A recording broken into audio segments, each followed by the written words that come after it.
isn't it terrible to have your mind stolen at birth, eh? Isn't that the biggest crime of all, when your mind is literally stolen at birth?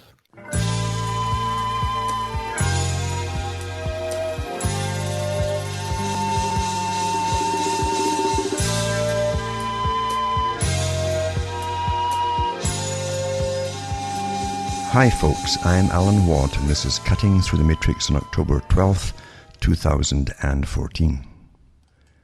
I'd like to wish everyone out there the best because we're all going through hard times and we're bombarded with mind control news stories continuously, which is all part of the great work, of course, because the greatest way to control everyone out there, and they've known this for thousands of years, is to terrify the bejesus out of you, basically.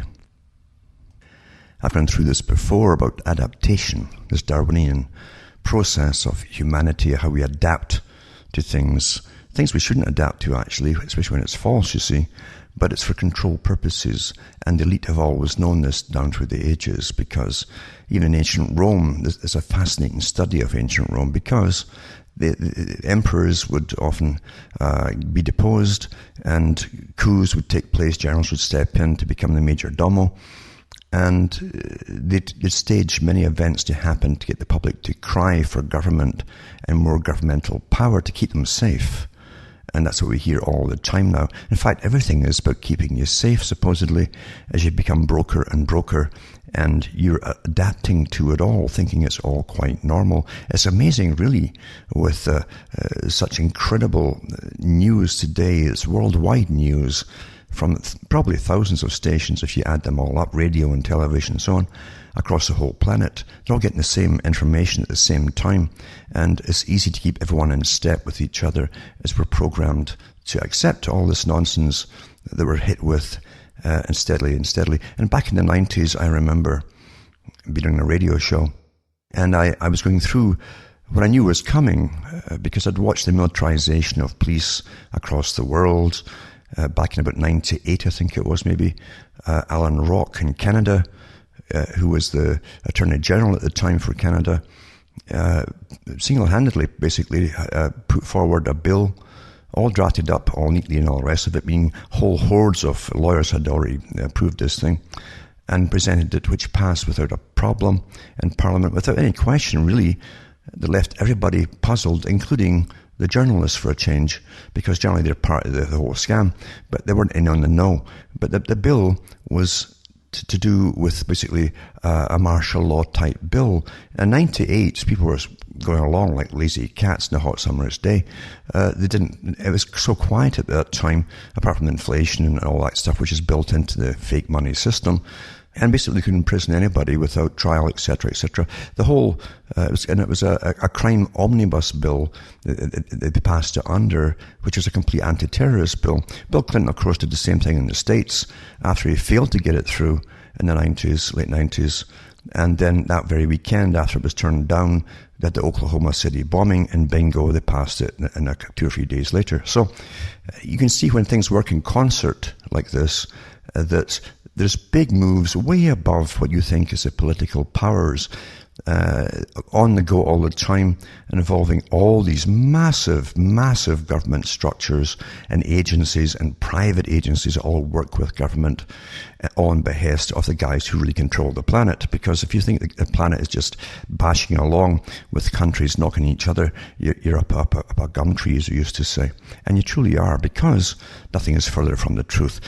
The future is always planned intricately, including all the wars, and everything else will happen and scare you to death to make sure that the public have plenty of time to be programmed in preparation for it. And you're programmed through various news articles, etc. But back in the 90s, I'd already studied all the different professors' reports from departments of sociology and anthropology and psychology and behaviorism and neuroscience, and all these guys that were getting massive grants, and always had done, from the government, massive departments, all working towards something to do with total control of all of you.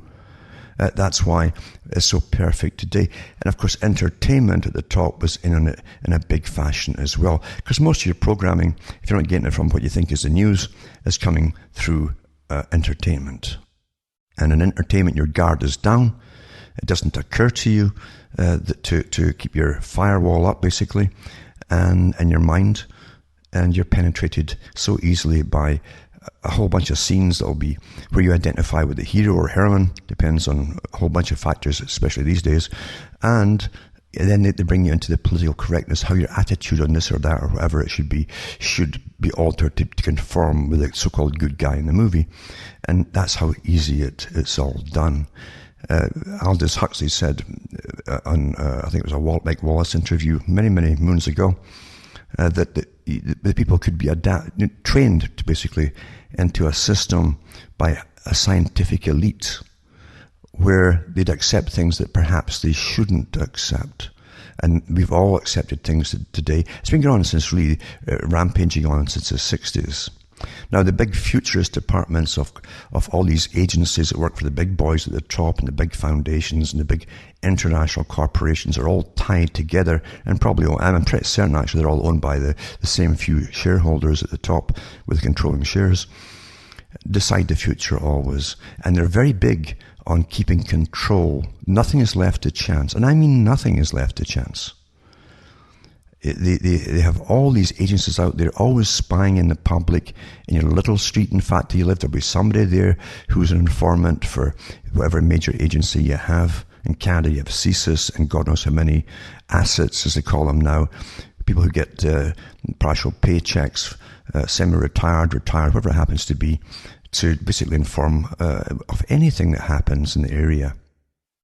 And it's always been like that, by the way, but more so today, in fact. Because they planned big changes a long time ago when they said they'd have to train the public. Now, when you go into the history too, things stand out. Even recent history, things stand out. And that's what you must never forget. Never forget when you've been taken for a sucker and then you do it again. Never, ever forget being taken for a sucker. And no matter how much fear and terror is pumped out there, don't fall for the same con again. There's an old saying, it's fool me once, shame on you. Fool me twice, shame on me. Never forget this technique.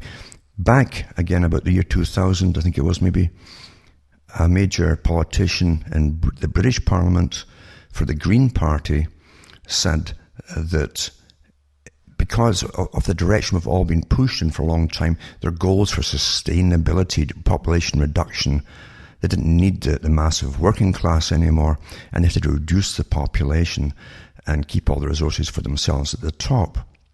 They pushed for the vegetarian diets, etc., across the planet, except for themselves too, because they can't have too many farting cows, they said, across the world feeding all of us.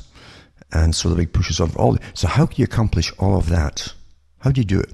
Well, you must put so many articles in newspapers that the public can't keep up with them, but they're being programmed through lots of little nature shows and documentary specials that are put on mainstream television, in the newspapers, magazines, etc. All information must be guided along the same course, basically. And you are programmed and you adapt along with it. I think it's all quite natural. It's something that may have shocked you at first. 10 years later, with so much programming, oh yeah, I guess we can start eating crickets and grasshoppers and it's okay, and locusts and things, because some supposedly famous movie star is doing it and leading the way. So easy to adapt, as Huxley said, to things that perhaps we shouldn't accept. Now, this woman from the Green Party loved the way the British government was handled during World War II. Big wars are great experiments to see if they can make everything happen the way they want them to happen and control the public for obedience purposes, because you're all threatened for total extinction by the Nazis or whoever it happens to be, and all food is rationed, like Britain and so on. Tremendously rationed, and you have to see the old documentaries put out at the time. They're fascinating to see these, one propaganda documentary after another on agriculture, on keep your curtains closed, you get fined by the air raid wardens if there's a chink of light going out there because the bombers will see them and bomb you, and turn anybody in who questions anything outside the norm, etc., etc. They trained a whole population to go, lots of government inspectors that go around butcher shops, for instance, and check how much meat was coming in, how much was going out on the ration cards, and what was maybe being sold on the black market or hidden or consumed by the butcher and his family. You wouldn't believe how they trained the whole society to go along with this. And this was really from about 1939, 1940, right up into the 1951, they stopped the rationing cards in Britain. And this woman from the Green Party says, well, they were so well behaved, and the whole country obeyed government departments and fell into line because they were terrified, you see. And if they only bring that back, she says, how easy it would be to manage everyone. Isn't that wonderful, she says. And bingo, you have 9/11, 2001. And I think it was that very night I was on a radio show on WWCR at the time, and I said, the host said, what do you think we have to look forward to the future? I says, well, the hardest thing for the future from now on, so I looked at all the build-up to all of this, the massive build-up and propaganda through the 90s, all the professorial letters and publications out there. I said the hardest thing will be hold on to your sanity as you go through this. It's a roller coaster, you see. And guess what? People have already adapted to the massive changes. Things they ought not to have adapted to. Now, since 9/11, we've had an onslaught of the whole world agenda rammed down our throats daily. From little talk shows from AM stations or in your big cities and so on, or FM stations, all across the board, incessantly, sustainability, we're consuming too much, austerity. Everyone's forgotten about austerity. As you go into it and you've been in it for a while, there's this drop to word now that have trained you that things will just naturally go up and up and up. And as I said many years ago, the plan was also to make sure that all your extra spending money was taken from you, your purchasing power, monthly basically or weekly, and it would go to bare essentials down the road. And that's where you are now. A lot of folk are there. Many are not, because they're working for government agencies or teachers or whatever, or social work departments or bureaucrats and local governments. All these folk don't notice it so much because they have indexed related cost of living thing tacked on annually, real cost of living, as opposed to the fake stuff that you get with your little pay raise, which you expect is normal because you've been trained it's normal every year. You get it. And it's never enough to keep up with the inflation because it's designed that way. It's designed that way.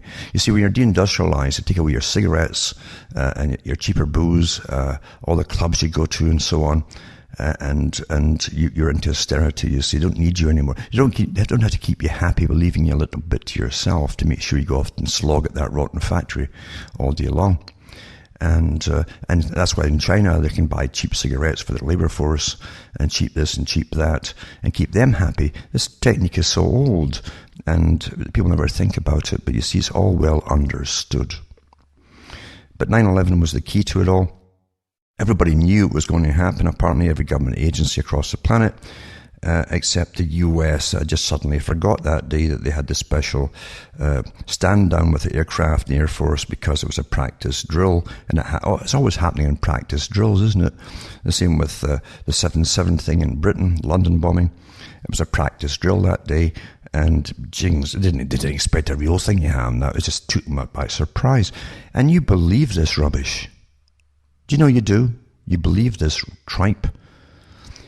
A mouse couldn't break wind in this planet without them knowing something was going to happen, because everything is so penetrated with so many agencies and informants and so on, well implanted, embedded sleepers and all. There's nothing can happen they don't know is going to happen. If they want to thwart it before it happens, they will, and they do. But if it wanted to happen, then they actually finance it to happen. They actually can create the circumstances and even the so-called terrorists to make it all happen. It's very, very simple. Old tricks. Getting back to the Green Party, remember what she said? a war-type situation. It's where everyone obeys government and they all behave, and they're told to run into their air raid shelters. They all do and cram together because they don't have private ones like the big elite do in Winston Churchill, where they had ballrooms underground to have big nightly parties. No. You crammed into air raid shelters and subways, etc. in London, and they still didn't kill each other. They crammed in there night after night. Nope, they sung little songs, happy songs about leaving their chewing gum on the bedpost overnight, and happy ditties like that. How we're managed, is this stuff so amazing? So incredibly amazing. It's sad. It truly is sad. But folk forget so fast. So fast. Doesn't matter how, even the guys on 9/11 with all the inconsistencies being told by government agencies what happened that day, as opposed to what you knew did not happen or did happen that day, and the evidence, etc., as to the whys. You've all forgotten it with the Ebola scare. The Ebola scare. Oh, it's going to kill us all. Oh, it took everybody by surprise. It really did. Again, I've read on the air, maybe 2 or 3 times a year when they have the big exercises every year, 2 or 3 times a year, with Canada, the States, and Mexico, armies across the big chunks of the continent. It could be for everything: natural disasters, plagues, pandemics. All these things are all considered. You see, terrorism, and by God, they just didn't know someone's going to come in, supposedly from Africa or Liberia, with an infection. Are you kidding me? Did this guy even exist? Did he? Did he exist? The media is just publishing what the official spokespeople, the people who literally censor and decide what you're going to be told. Remember, in warfare, you have a Department of Information.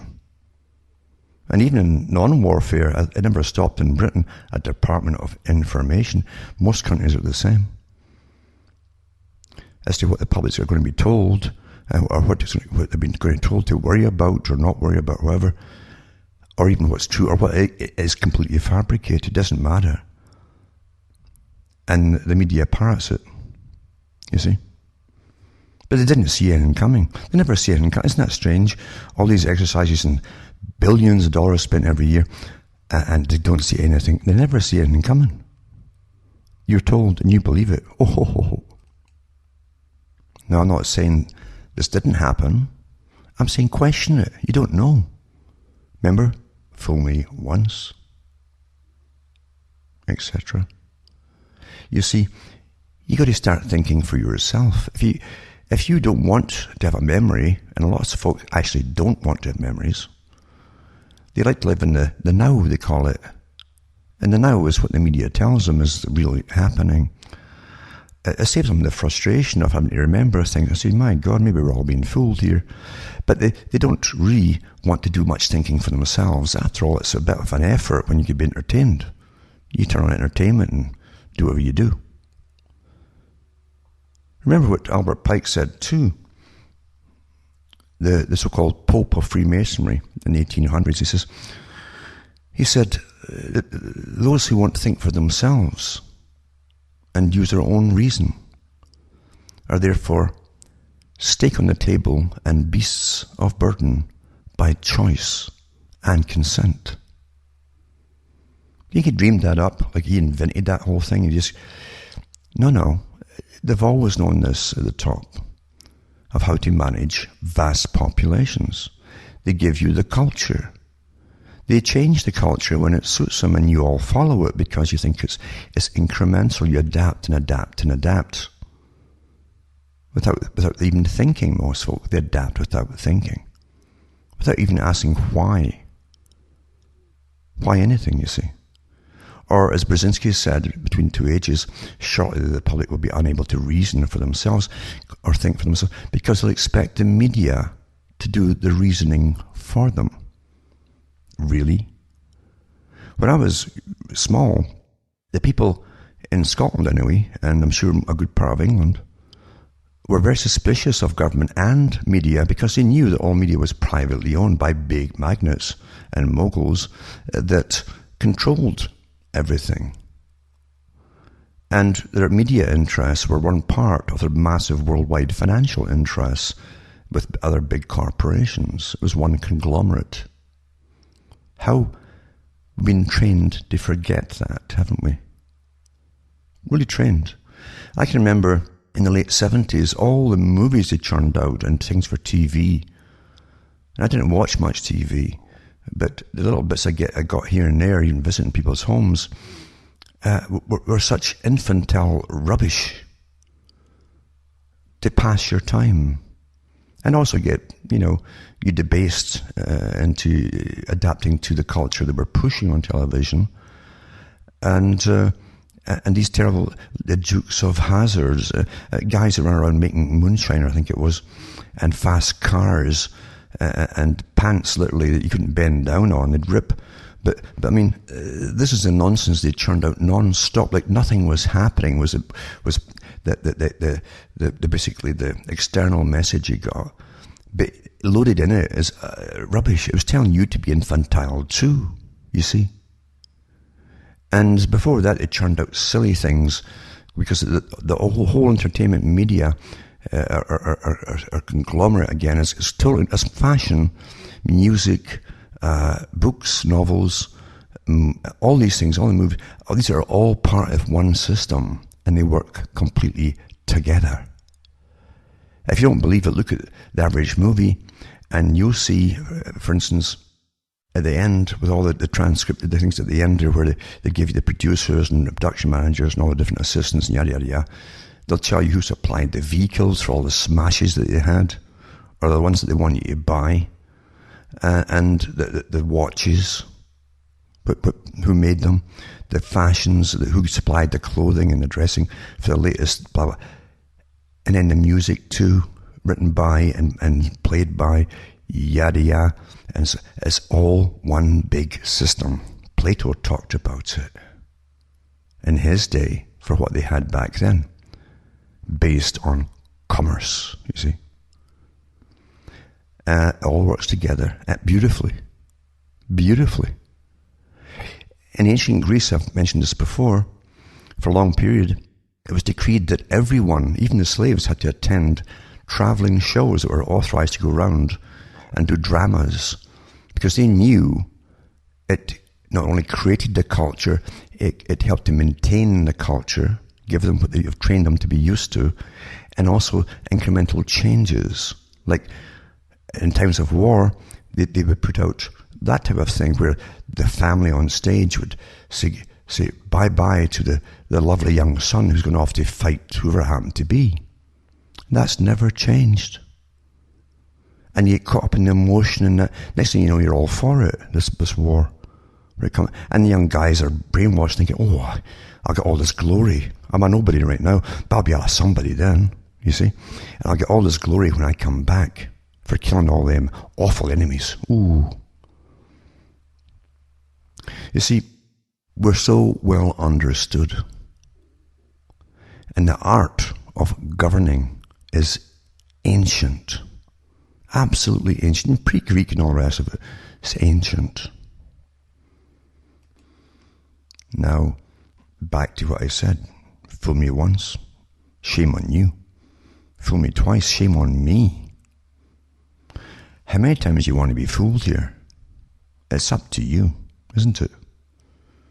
Mind you, knowing things doesn't mean you can discuss it with those you know, because you see, brainwashing really works. And with incredible electronic, massive indoctrination system on a daily, 24-hour basis, it's very difficult to find people who think for themselves. Most folk go with the flow. In fact, they say, well, I'm saying because everybody I meet has the same opinion on this particular topic as I do, therefore I must be sane.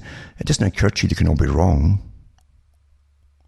This schizophrenia of the mind is fascinating, actually, because the same people have no problem whatsoever to take a topic that's hashed to death, by the way, over and over and over, about a whole country taken over by, say, Nazism. Like this is how it's presented. Like nobody in Germany had a brain of their own. They're all mesmerized by one man. Utterly, completely, like until they acted like one body of, like automatons or cyborgs or something, or robots, all programmed with the same programming. This is how you're supposed to believe it, you see.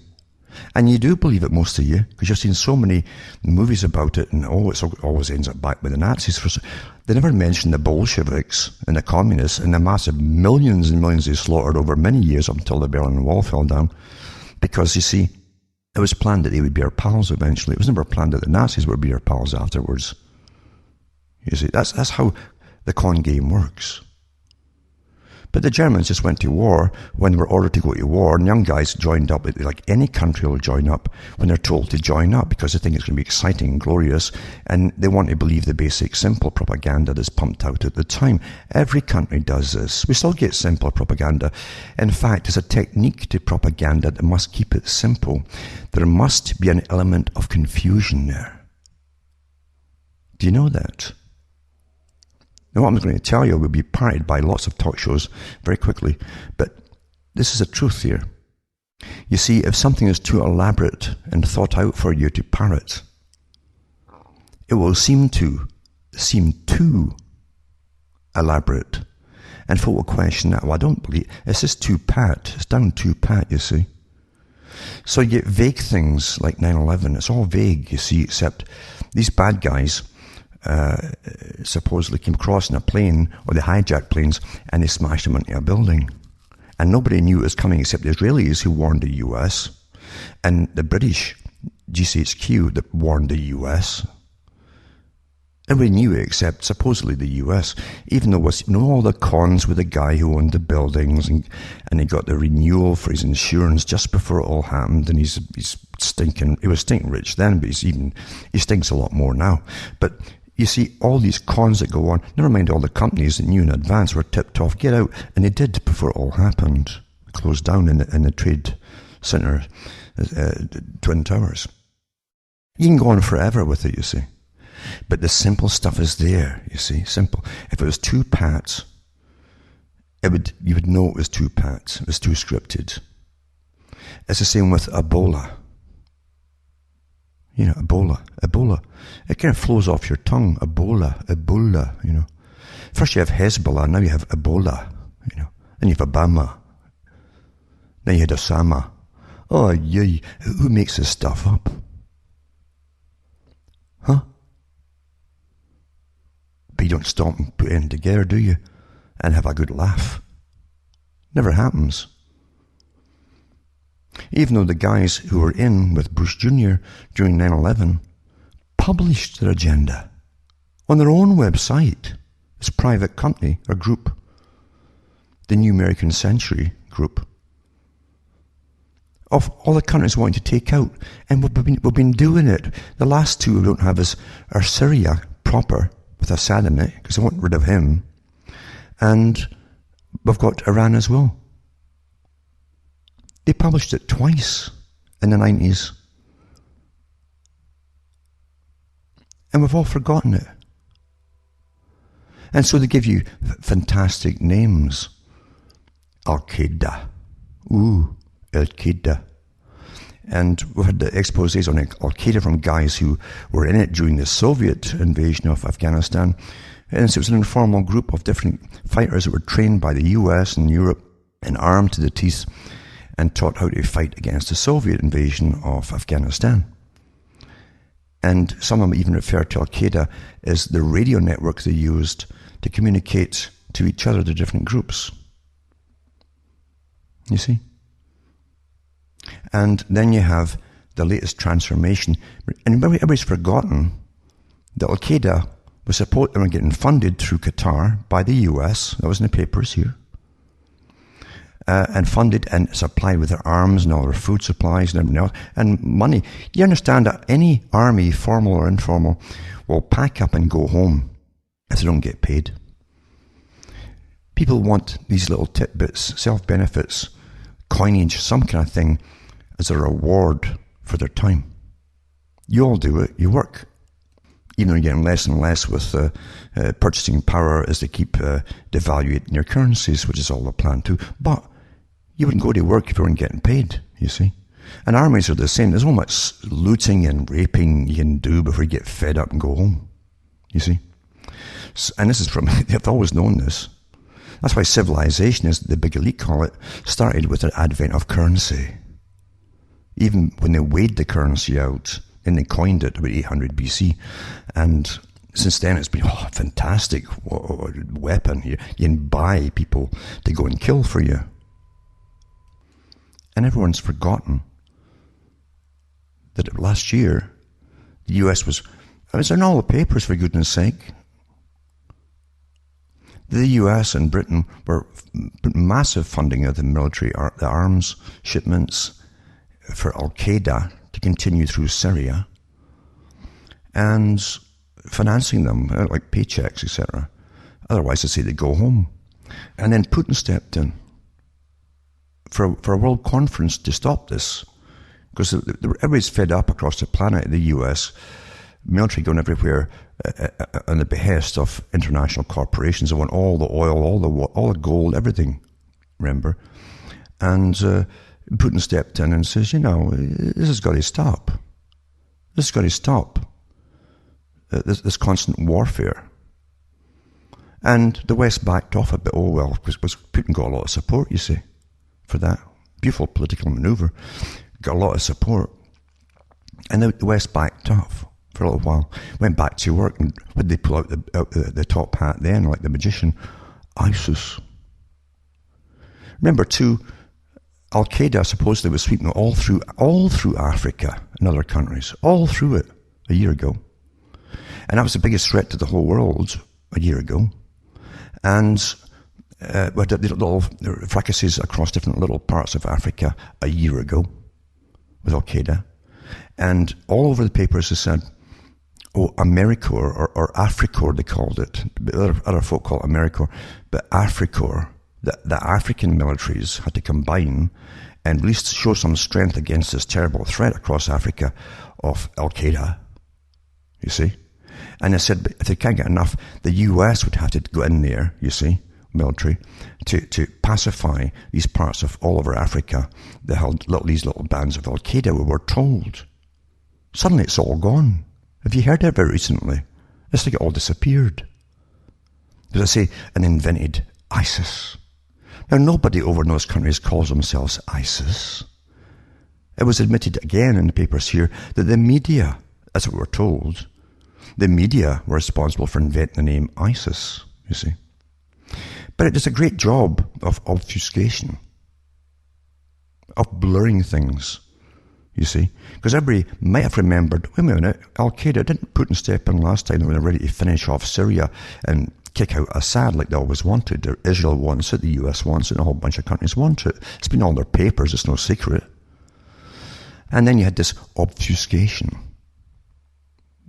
where they kind of haze things over for you because you're catching on too much, and they've got to make it obscure, you see. So suddenly, we're sending all the military in to fight ISIS, and if you noticed, they're not separating, say, the authorized Syria, meaning the standard Syrian government and country. They're not differentiating it from, say, the rebel-held territory. They're saying Syria now. So in your head, all Syria is bad. And so the US military and other militaries are only, in other words, the original plan of getting rid of Assad and taking over everything that Syria has and all their oil too, etc., is going to be the big reward they get for it. You see? And it's not the guys that they're paying, the mercenaries that they're paying, these armies, to do it. They don't get the reward. No, the same guys that got the rewards, the big BP, Shell, and all the rest of them, they got the rewards dished out to them in Iraq, are going to get the same things here. You see, big corporations, and many of them are actually owned by Goldman Sachs. You know that Goldman Sachs owns stacks of corporations in the military-industrial complex. All the top ones, they own them. The top shareholders that run that whole damn thing own the whole lot. It's fascinating to go into. But again, we've all forgotten Al-Qaeda, and all we hear now is ISIS, ISIS, ISIS, ISIS. Yep. What a joke. As I say, the mercenaries over there don't call themselves that. It's just fascinating to me. Fascinating. They never run out of bullets, you notice, or mortar shells or anything else. They don't run out of anything. Huh? Well, these guys don't make this stuff to supply themselves. Who is supplying them? The West. It's still the West. It's the same bunch of mercenaries that was called Al-Qaeda that are bashing away under the name ISIS. And supposedly the whole military might and air force in the US and Britain, all these countries, they just can't bash these rebels, you know. They keep missing them. No, they're after clearing out Assad, you see, taking down what's left of the whole country of Syria. That was always their agenda. Back in the New American Century Plan of, you know, the second publication was 1998. All the guys, Wolfowitz and the rest of them, Rumsfeld, etc., all involved in the same group with George Bush Jr. But we've all forgotten it all. We've lost our sanity here. But then you're terrified. You've also been hit with a bank crash of 2000. No, again, all these guys raking in millions of dollars at the top. Experts, you know, and universities and all that stuff too. And nobody saw this coming. If that's experts, God help us, on anything. Nobody saw it coming. It was a complete mystery that the top banks were ripping everybody off and selling junk bonds and everything else, and homes that were valued over 1,000 times what they're actually valued at. And what's a value anyway? It's just somebody's idea or price, isn't it? And they're all trading these worthless houses and throwing them up the ladder to the next bunch of mugs that wanted a fast profit and who would turn them over again. Until supposedly it all come and get us, the bubble burst, and down it came. And they're going to fix it all. They're always going to fix it, you see. And I've told you many years ago, they'll never fix that. Same thing that the Rothschilds used in Britain to get the Bank of England. They'll never fix it because, you see, these guys run the whole system. They ain't going to let it be fixed. They always want to do this. They always plunder the planet, but with depressions at least twice a century. And we live through it again. Oh, well, they're going to fix it now, you know, and you want to believe it, you see. So you can go back to what you think is normal. It never goes back to normal because your currency is never, ever the same purchasing power again. And so you're buying less and less with more and more money. You're buying less real goods for more money. People, I tell you, make you want to shake your head. And this is the con game that we live in, thinking it's all quite normal because we've been brainwashed and you're thinking it's normal. And everyone else adapts, therefore I've adapted and I'm sane. Yep. And back again around 1998, 99, 2000, I mentioned on the air a documentary I'd seen. And it was on with a company, a big gold and diamond company in London. And it showed you the documentary. It was an official documentary put out by the big boys or a BBC or somewhere. And they showed you, at that time it was Sierra Leone, and they said that it's one of the biggest diamond producers in the world, Sierra Leone. The problem with big corporations is, you see, if you have an official government there, they want their cut and their tax money and all the rest of it, and they have rules and regulations for safety. Well, that's a nuisance to big corporations. If you can demolish the governments or get them fighting endless wars and impoverishing them and get little bands taken over like they've done across Iraq, then you just pay the biggest warlord there, who's still pretty minute compared to a big government, and it's a lot cheaper to get everything out for almost nothing, all the resources out. Anyway, this documentary showed you the mercenaries there. They're all British and US and different countries that ex-military that were now mercenaries, and they showed them working with the actual groups under fire in Sierra Leone, and then they went to a big corporation in London, one of these big towers that they have there. And there's the typical character sitting there with his proper accent, you see, and proper education. who did give an interview, and they were asked, well, your company is one of the big companies that are financing this endless war in Sierra Leone and financing the mercenaries. He says, why are you doing it? And the guy literally acted as though he was aghast at it all. Like, what a ridiculous question. And that's how they really see it from their point of view at the top, where this is normal daily fare.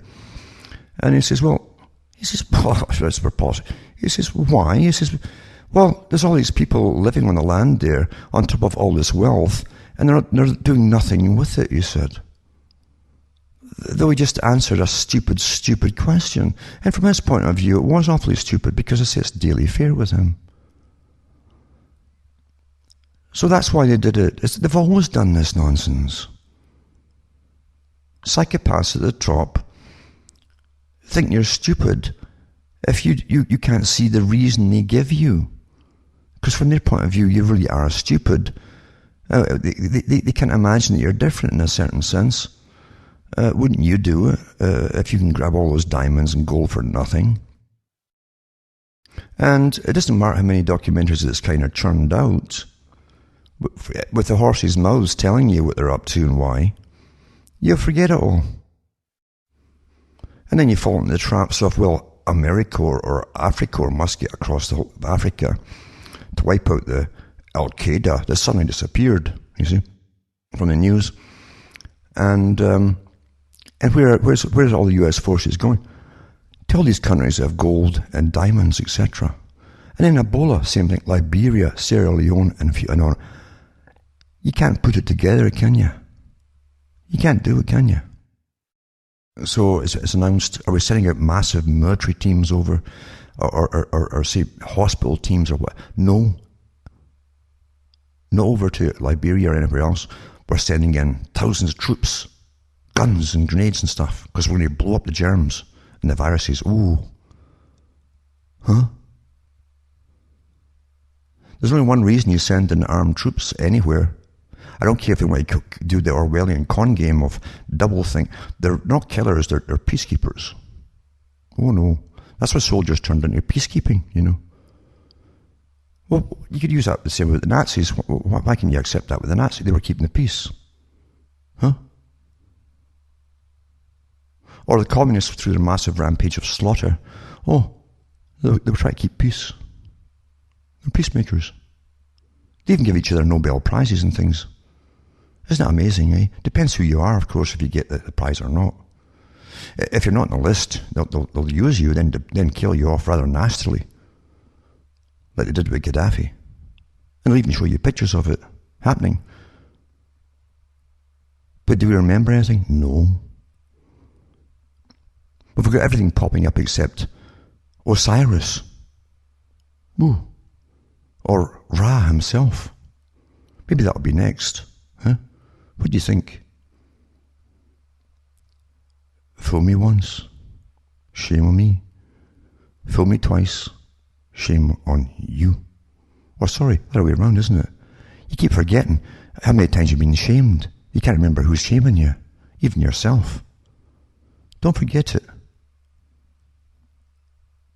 Shame on you once, you see. Shame on me if you fool me twice.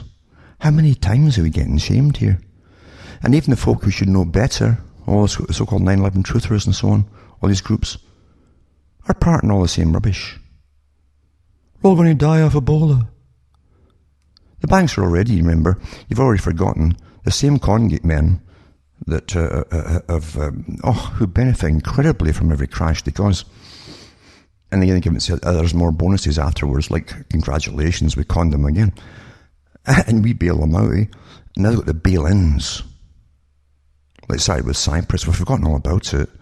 But the International Monetary Fund, the big kingpin of all the big global mafia that runs the world, and it's not Italian, by the way, but the Bank for International Settlement, so it's set up by all the big corporate boys that want to standardize the planet.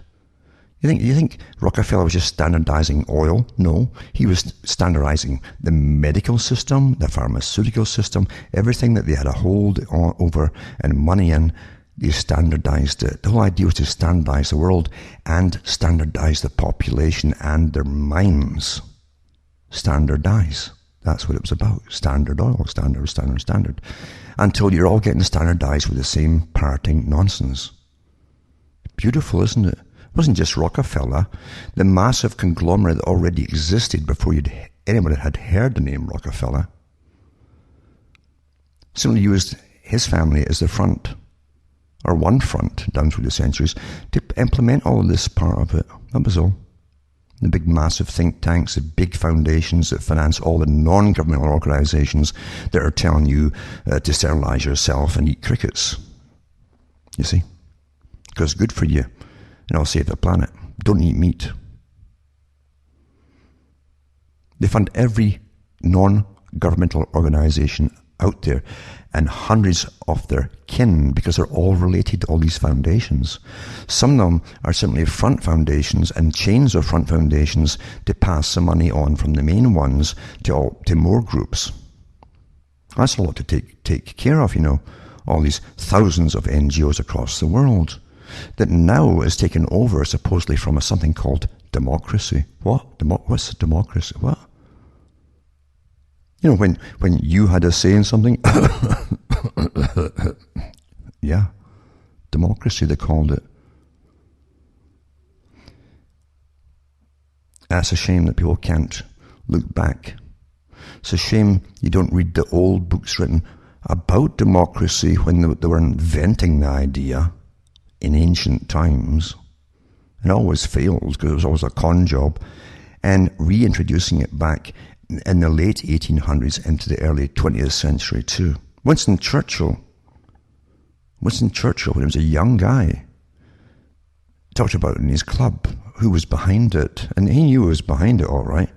It was public knowledge at that time, and politically correct way of saying things is that it was a communist, but he actually said who was behind it, because communism itself is the front, you see. But he says it's an absurd idea, this idea of democracy. Because Britain was a fixed, rigid system of classes. You see, everybody knew their place. The elite know that, and they love it. Do you know your place? Yeah, you better mind your place. That should be a favourite term you heard at school in different places at one time. Mind your place. But democracy gave the illusion they actually had a say, and they presented you exactly the same as the Soviet system, Politburo member number 1, 2, or 3, take your pick. Here they say, left wing, right wing, or in the middle, whatever that happens to be, and you believe it too. It's all the same agenda. Nothing changes, is it? Con after con after con, and you get caught up in it, and the media pushes elections as though it was some kind of sports game. You think it's a coincidence? It's a coincidence they can use the same techniques that somehow make men, especially, lose their brains during a sports game with the hype and the screen, as though you were involved in running up that field, all that nonsense. Somehow you're involved, your guy is in the lead, and oh wow, and he'll get into power, and everything will be nice, and a utopia will come out of it. Huh? What? You never learn, do you? Never. And folk turn to what they think is alternative media to let them know what's going on, really going on. And they're conned just the same way. Be terrified about this today. Be terrified about that tomorrow. Be terrified. Be terrified. And buy all this stuff at the same time from us.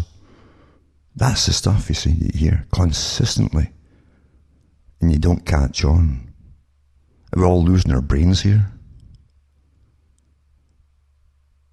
Do you really think that with the power and control and the multi-thousands of people working for every government and agencies and total awareness network and all the rest of it, when they know everything in real time, that they just keep blundering at the top?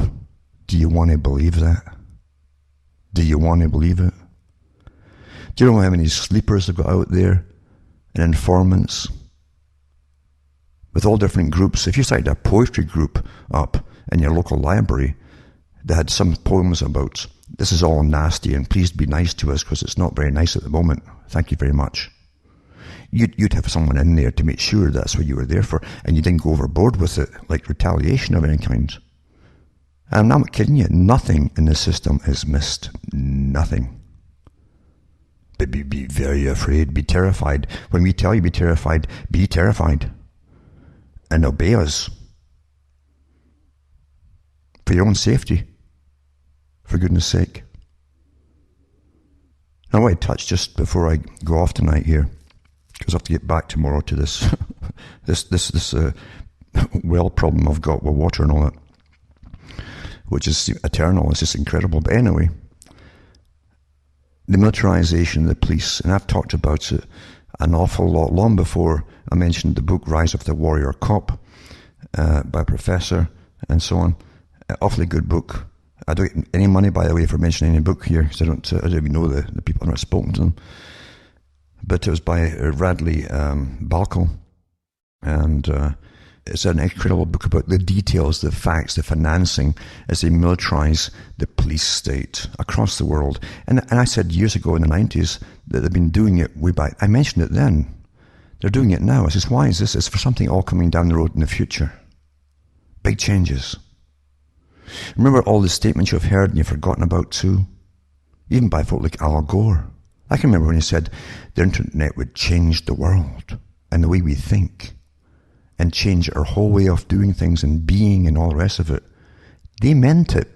They meant it. But you see, they planned how you're going to get changed. They planned how you're going to end up thinking and what to think and what you're going to do yourself and all the rest of it. It was all planned ahead, way before Al Gore came along. Yep. But Rise of the Warrior Cop, and they militarized the police force across the world. Whatever movie you see from Italy or wherever it happens to be, there's the guys with the black gear and all the armor on, and the black hats and the night vision on there, and their guns. They're like stuck. I think they're born that way. I'm beginning to wonder if the average person in the US, especially because they turn out most of the movies, they come out the womb clad in this stuff. Because they walk, every movie you see, there's a SWAT team, and they all look the same. Robots, like Star Wars. And you can't tell who's who, because you're not meant to. They're all to be a group that scare you blazes, you see. Like dozens of robots. They have balaclavas over their faces at the same time, and the helmets on top. And these big things sticking out the helmets that are their night vision and all that. Very intimidating, you see. And the guns are stuck to their shoulder, and they can't move from that position, holding that gun as they walk slowly along, going side to side, side to side.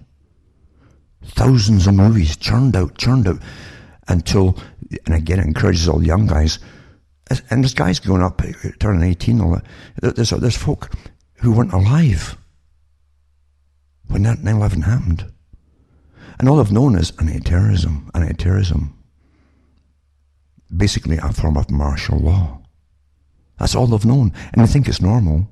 And the winning team is the guys with these guns that come out the womb with the armor on, they're all black, and they go side to side with that gun stuck to their shoulder, side to side, slow. And they want to be in the winning team. So you've got a whole army for the future that'll just flow into this new system. And they're already doing it. They've been doing it for a few years. And they think it's all quite natural. And then it's them against you. Because once you belong to a group with all the same gear, you're uniform. One form. Anybody without that form is one of them. You see? And that's how all these movies portray it, one of them. You're not in the brotherhood. Wow.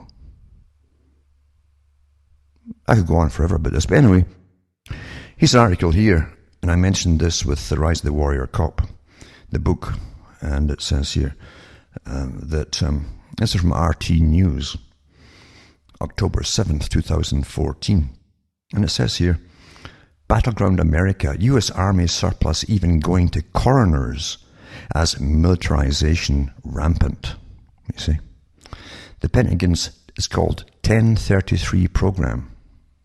That's the program where they use your tax money to supposedly buy surplus military and used military gear to give to all the different agencies out there All of them. Anything with the government, they're getting all this stuff. And have been for years and years and years. So not only has your tax money bought it the first time, you're not buying it a second time. Isn't it a beautiful scam? Never tell you who's the middleman, or do they? Oh. But anyway, it says, the 1033 program, which is militarizing state and local police forces with everything from high-powered firearms to armored vehicles, is also giving weapons to officials who have no law enforcement functions. Like, that's news. It's not news to me, maybe to lots of other people. The practice is leading watchdogs and even some US government officials to question why the US military is so desperate to unload its cache of used military hardware that is even willing to arm a local coroner and other state and local officials who have no apparent need for firepower. It says Doug Wortham is the coroner in Sharp County, Arkansas, whose working day consists of dealing with dead people. It normally does. There's no such thing as a dead loss in this system here. The folk who make money off everything, even your body parts and stuff, and even weighing that liver. Oh yeah, another liver here, it weighs so much, and blah blah, and they cut folk up and stitch them up and all that. And then the Undertaker makes a fortune off you too in your grief, to bury you or burn you or whatever. It says, explaining his need for the extra firepower, Wortham, who qualified for the program because he's a coroner, he says he's invested with the authority to arrest. That's why. He's a coroner. He doesn't use the power to arrest, but he's invested with the authority to arrest, he told AP. And he says, I just wanted to protect myself. How do you protect yourself? Well, here's how he did it. It's also reported that the coroner's office acquired items through the program, the 1033 program, but forfeited its rights last year following revelations about some of his procurements, including a kayak. Oh, they're getting all kinds of things thrown at them. I've read these articles before, not the same one, but many, many other ones. Even bayonets and things. It says, why would a coroner's office need a kayak? Asked Tina Owens, Deputy Director of Arkansas Department of Emergency Management, as cited by AP. City watchdog groups have been sounding the alarm over the militarization of local and state law enforcement agencies for years, it says here. And they have. It says, however, the August shooting death of black teenager Michael Brown in Ferguson, Missouri, followed by violent protests that pitted hundreds of protesters against heavily armed police clad in military gear, attracted public attention to the issue. And it says, in August, the White House ordered a review of the 1033 program, which mostly delivered excess weapons and tactical equipment to local police departments. Mostly, it says here. Where's the rest of it go? Well, I won't mention that. It's in a whole new program or show. According to the AP report, however, numerous government agencies not directly connected with law enforcement also took advantage of the gun giveaway, including government agencies that enforce gaming laws at Kansas tribal casinos and weigh 18-wheelers in Missouri to the Wyoming Livestock Board and the Cumberland County Alcoholic Beverage Control Board in Fayetteville, North Carolina. Here are some of the agencies that receive weapons and military gear through this program. The Harbour Master in Dartmouth, Massachusetts, received a Humvee for negotiating tough terrain. That's probably a completely armoured one too. Tough terrain. I mean, the road potholes are getting bad. The potholes are really bad now for your suspension. Then it says, and a night vision scope to spot boaters in the dark. I wonder what else these pervs are watching. Anyway, it says, the Arkansas Tobacco Control Agency acquired 5 12-gauge shotguns for its agents, who help regulate tobacco retailers and wholesalers. The Wyoming Livestock Board, which provides Glocks and .45 caliber handguns to its officers, who investigate the cattle thefts and other industry-related crimes. The Mississippi Department of Transportation got 7 M14 rifles through the program, it reported. Any investigation into the weapons giveaway, however, will be hampered by the program's cloak of secrecy that only reveals information on the county local regarding the transfers.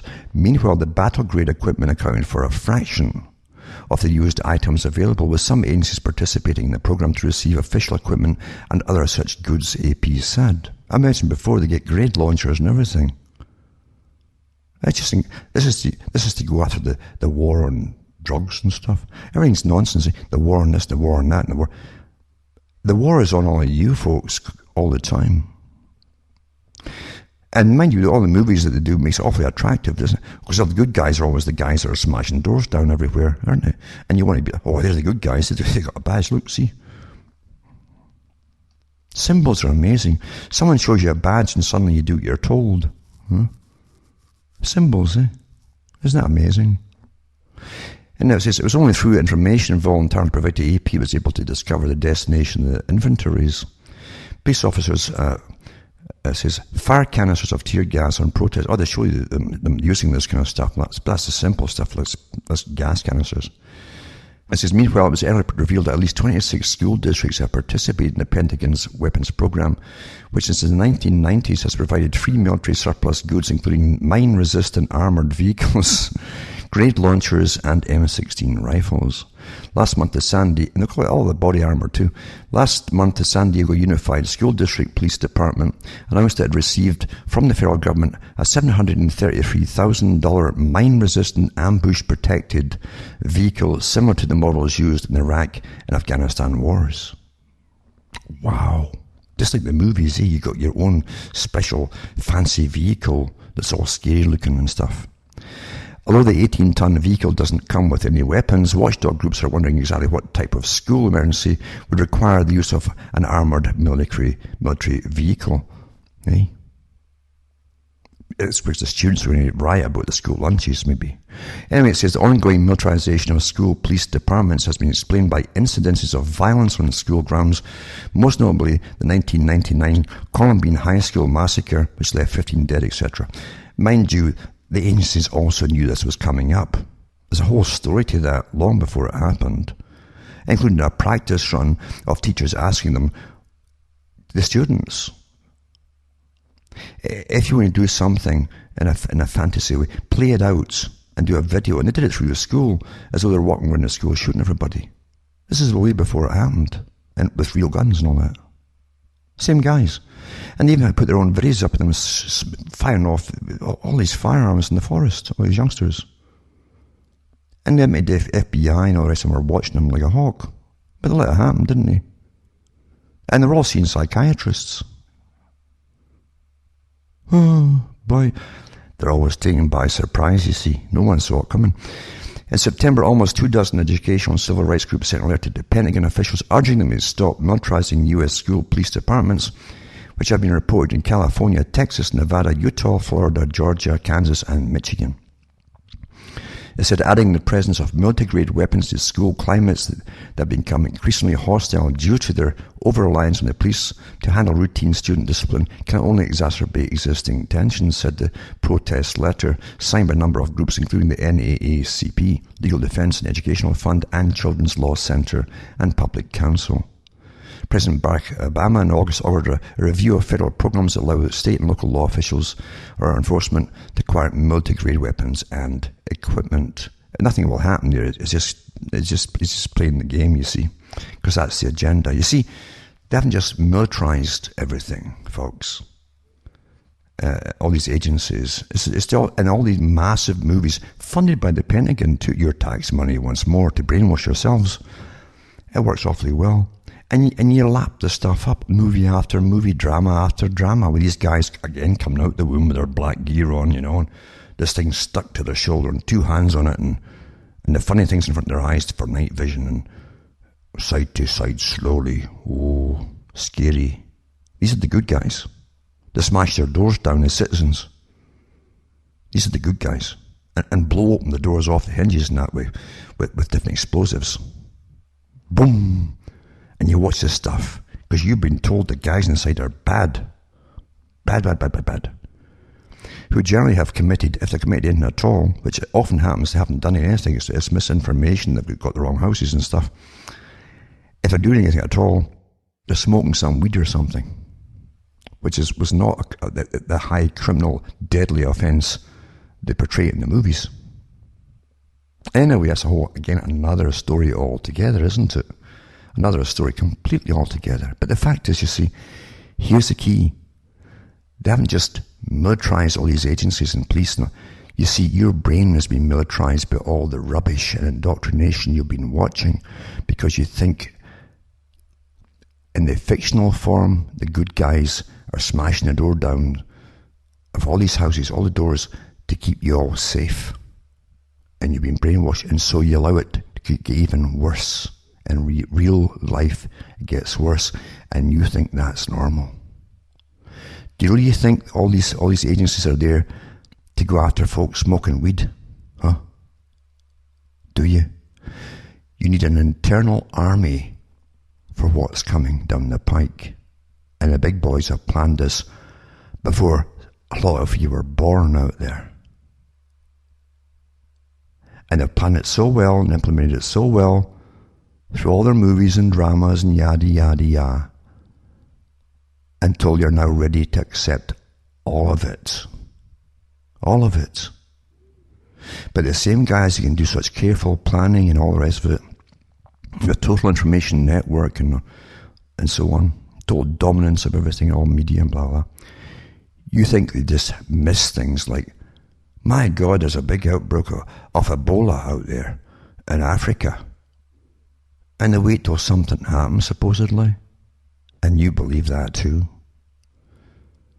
And then, of course, notice even Australia, they only a few weeks ago had that big raid, supposedly, on all possible Al-Qaeda type or ISIS type sleeper terrorists in the country.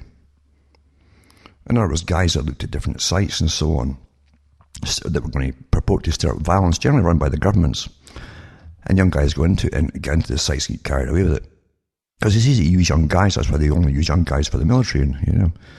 Anyway, Australia had that a few weeks ago. And it kind of died down again. It didn't have the impact it was supposed to have, because I think most of the guys they arrested, they were let go. And then you have Ebola. Oh, it's happened in Australia too. Woof.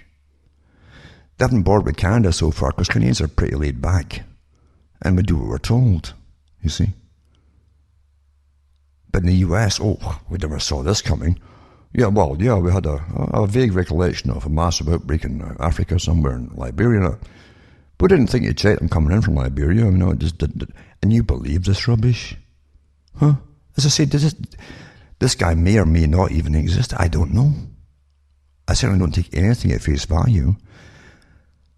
I mean, who swore the hospital staff to complete secrecy here? Why would you do that? Like the Official Secrets Act. Why?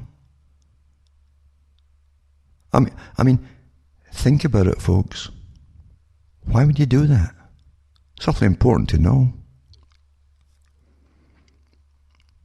And then it's supposedly a person who treated them in the hospital has gotten a hospital staff. Oh my God, it's spreading. We're going to die. Save us, save us. Maybe they'll save you the same militarized SWAT teams. They come in with their guns and grenades and mortars and everything, and bazookas and armoured vehicles. The same way they're going to save the folk in Liberia by sending over the military over there. And Sierra Leone, where the diamonds now are. I tell you, it's a mystery to me. But, folks, fool me once, shame on you. Fool me twice, shame on me. From Hamish myself from Ontario, Canada, it's good night. May your God or your gods go with you.